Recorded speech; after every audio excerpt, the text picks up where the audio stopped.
The Borno bombing is one of the major stories on the front pages of the papers this day, the 1st of July, 2024. The leadership newspaper has this one: Borno bomb attacks. Nigeria won't slide into era of fear, Tinubu vows. And the writer says, terrorists will pay heavy price. Let's not return to theater of terrorism, article warns. Northern governors, U.S. government condemn attacks. Death toll rises to 21 as security operatives arrest 2 female bombers. Front page of the Nigerian Tribune has the same story. Borno, Atiku, Obi flay bomb attacks. U.S. offers support. Tinubu assures citizens. Terrorists won't go unpunished. Tinubu, FG's failure to hold frontline responsible for attacks. According to Atiku, Nigerians must be unrelenting in demanding security. According to Obi, we will collaborate with FG to defeat terrorism, says the U.S. government. U.S. Mayor, Gwoza attack, last kick of a dying horse. Details of that story is on page 2 of the Nigerian Tribune this morning. The Daily Times newspaper has the same story. Borno bomb attacks. Purveyors of wanton violence will pay heavy price. Tinubu says FG won't allow Nigeria to slither into era of fear, tears, sorrow, blood. NSGF condemns Gwoza suicide attack. Tinubu responsible for resurgence of terrorism in Northeast, says Atiku. Find details of that story on the front page, continues on the inside pages of the Daily Times newspaper this morning. The Blueprint newspaper has purveyors of Gwoza bomb attack will pay heavy price, Tinubu assures. Northern governors rally support. Ndume hops on God's grace. Atiku condemns attack, urges drastic action. That's the lead story of the paper on the front page of the Blueprint newspaper this morning. This Nigerian newspaper has Borno Day of Insanity, how teenage bombers killed pregnant women, children. Purveyors of wanton violence will pay a price, Tinubu vows. The details on page 4 of the paper this morning. Daily Trust has this one. Cybercrimes Act, despite amendment, clampdown on journalists persists. 25 reporters faced prosecution since 2015. Nigeria, one of West Africa's most dangerous places to practice. Police, FG, presidency, mum. You also find some graphics on the front page of a timeline of some of the arrests, detentions, and harassment of journalists on the front page of the Daily Trust newspaper this morning. If you look at the front page of the Vanguard newspaper, has this one: agony as FG's retirees groan under 230 billion naira pension arrears. No payment made for over a year. Legally binding upward review suspended for 15 years. Stakeholders call for boycott of government securities. Regular dialogue, pressure from labor required. As from PenUp, find the details of that story on page 20 of the paper. Of course, the Borno attack story is also right there above the nameplate. Tinubu vows to deal with perpetrators. And if you look at the front page of the Daily Independent this morning, it has a different story altogether. Betting companies face integrity issues accused of harvesting users' data. Details continue on the inside pages. Look at the front page of the Nigerian News Direct. Unemployment crisis fuels crime, mental illness as Nigerians anticipate FG's annual 2.5 million jobs target. We need jobs, not empty promises. Frustrated graduates cry out. Fake recruitment agencies exploit desperate job seekers in Nigeria. It's a serious one, wouldn't you say? Stories on page 4 of the Nigerian News Direct this morning. The Abuja Inquirer has Trademore Estate inside a major tragedy waiting to happen. 1 year after being declared disaster zone, residents defy FCTA. Why our hands are tied? Wanegeme, the details of that you'll find on the inside pages of the paper this morning. The front page of the New Telegraph has this one. Cholera spreads to Kirikiri Correctional Center, afflicts 25 inmates. Story you find on the inside pages this morning. The unfortunate bombing in Borno is also covered on the front page. Continues on the inside pages of the paper this morning. Look at the Guardian newspaper. Currency commoditization. Empty ATMs dot metropolis as banks trade cash with POS operators. Oh dear. Well, the story is on page 6. Find the details of what that means. The Gwoza story is also right there on the front page. Business Day newspaper. Nigeria's food crisis seen worsening as costs triple.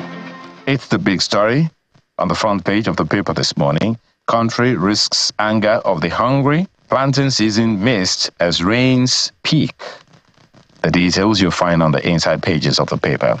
And these are some of the papers we have for you today. Well, the paper that catches my attention right away is the Daily Trust newspaper. You know, there's that popular saying, an injury to one is an injury to all. Well, there are diverse perspectives to it, but I believe that one thing that can be said is that the court is supposed to be the place where major issues or civil issues are treated, isn't it? Look at the front page of the Daily Trust newspaper. Cyber Crimes Act, despite amendment, clamp down on journalists persists.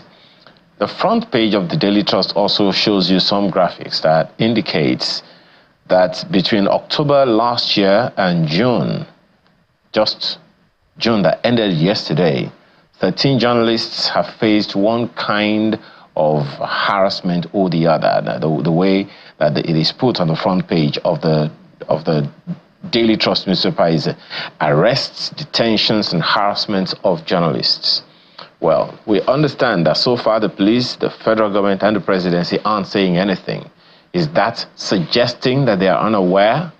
The authorities are unaware that these things are happening?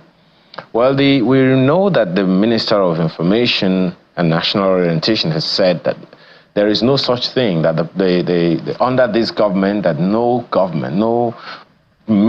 journalist has been incarcerated. Well, maybe we need to check the meaning of incarcerated. Maybe there is a different meaning that we are not aware of, but the realities on the ground are very, very stark in our eyes. If these are to continue, will the journalists be able to do their jobs in a way that the Constitution preserves for them to do their jobs? Or should journalists have reasons to be afraid? Are we not going back to those days, the Abacha days that so many people still cringe just to remember? Are we going back to the military days, or are we just going to stay where we are right now and continue to relish the fact that we are doing better and we can do better? Just one of my takes this morning, and I am hoping that whoever the authorities are will pay attention to this. I'm sure you feel the same way, Chamberlain and Kayla. Yeah. Absolutely. Absolutely, we do. In fact, that is what we're going to talk about, because these numbers are worrisome. There has to be some kind of balance. You know, we get the idea that, many people can be irresponsible. There are people who can be irresponsible with the freedoms that we have. But the freedom of expression needs to be understood by security agencies and Nigerians. Because these clampdowns, 10 journalists in the past 1 year. And look at the Daily Trust newspaper this morning took pages 4 and 5 to talk about this.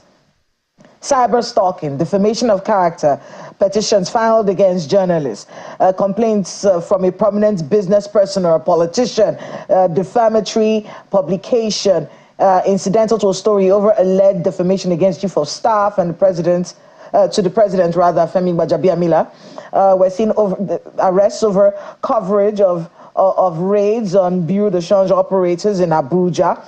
Criminal conspiracy, cyber stalking, injurious falsehood, investigations of FCT mass transport schemes. So there's specific things that have happened that have led to these arrests. There has to be some kind of way of teaching people responsibility. The clampdown is not exactly very encouraging. And like Ayo said, it's reminding us of an era when we couldn't express ourselves. Yes, there are a lot of people that need to understand discipline, proper reporting. They need to be able to, know how to navigate those lines. But clampdowns like these ones are responsible for the era that we are coming from, and we do not want to see a repeat of those times ever again. So this is something that needs to be really looked at. That freedom needs to be protected, and we need to have journalists able to do their jobs without being afraid of being arrested. Well, yeah, equally weighing in on that, because if you look at that story, it says, despite amendments, that's the, the operative word there. Yes, look at that now. Clamp down on journalists, because if they're relying on this Cybercrime Act, it's really funny. Because, first of all, that story also tells you, because those specific stories and those specific investigative stories and reports that were published are very, there are things that we shouldn't take our eye off. So I think journalists should do a lot more of digging into all of these things and exposing a lot more of those things. So those arrests and invitations suggests that, who knows, they might be doing something, at least hitting some things right. But the one of those issues highlighted there happens to be the arrest, one of, I think, Daniel Ojukwu, who was held from May 1 to May 10. Even the law says if you can't hold him for longer than 24 hours. So what is this? And if you don't have a court decision or court injunction, you can't hold them for that long. So on what basis do they keep them there? Mr. Fadana also goes on to say that particular law that the authorities are relying on has been, the court has actually directed that government go ahead and amend that part, because it has to be it has to conform to Section 39 of the 1999 Constitution.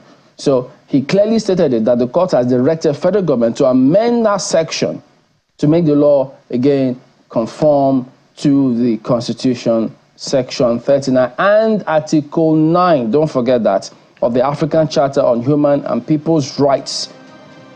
So what are they relying on then to keep carrying on those arrests and incarcerating people? So if people feel hard done by, that you've been defamed, go to court. The courts are the places where those decisions are taken. The courts are not the police. So the police themselves, no one is immune to any arrest whatsoever. If you're found guilty, of course you can be. But I think maybe some journalists should even try and see how they can sue the authorities, whoever carries out this arrest, if they violate the laws. And they too are not immune to challenge decisions in the courts. They can be challenged. So they should be. They should be. But that freedom to do our job as journalists, that freedom to do it has to be protected. I mean, it's a fine line. Many people in security agencies and many even Nigerians may be hungover from the era where you could just call your friends from the police and they'll pick up somebody. So this person did this to me, this person did that to me. But there's a change. Our country has changed. Our people have changed. The way we do things have changed. Everybody has to get on board. We cannot take this particular freedom cannot be toyed with, or we will slide back into an era we do not want to be in. Even the law says it, that the freedom, in quote, is not absolute. You have to be factual in your reportage and publications, yes. So if people feel defamed, as is also stipulated there are avenues to go and challenge all of that. So the law is clear. It's not a banana republic where you arrest somebody and hold them from May 1 to 10 or even longer in some cases. That itself is a violation if they did not have any express permission from the courts or decisions to hold them for that long. That is a clear violation where those kind of scenarios happen. The Borno bombing is one of the major stories on the